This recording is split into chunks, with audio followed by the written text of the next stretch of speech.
اور ارشاد فرمایا جو اللہ سے نہیں مانگتا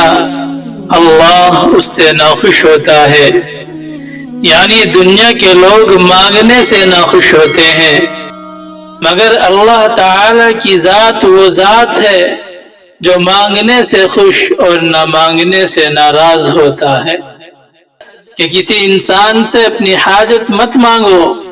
اس سے مانگو جس کے کرم و سخاوت کے دروازے ہر وقت کھلے رہتے ہیں، بند نہیں ہوتے۔ انسان اور اللہ کے درمیان تو یہی فرق ہے، اگر اللہ سے مانگنا چھوڑ دو گے تو اللہ ناخوش ہوگا، اور انسان سے جب مانگو گے تو انسان ناخوش ہو جائے گا۔ اور فرمایا تمہارا رب بڑا ہی حیا اور کرم والا ہے، جب کوئی بندہ دونوں ہاتھ اٹھا کر دعا کرتا ہے اور مانگتا ہے تو اس کو خالی ہاتھ واپس کرتے شرم آتی ہے۔ اور فرماتے ہیں جس کے لیے دعا کے دروازے کھول دیے گئے، یعنی اس کو دعا کرنے کی توفیق دی گئی، تو اس کے لیے جنت اور قبولیت اور رحمت کے دروازے کھول دیے گئے۔ اور فرماتے ہیں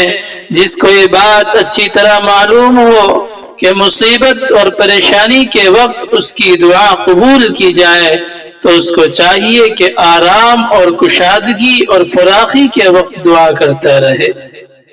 اور فرماتے ہیں جو اللہ سے سوال کرتا ہے تو اس کو اللہ تعالی ان تین چیزوں میں سے ایک ضرور دیتا ہے۔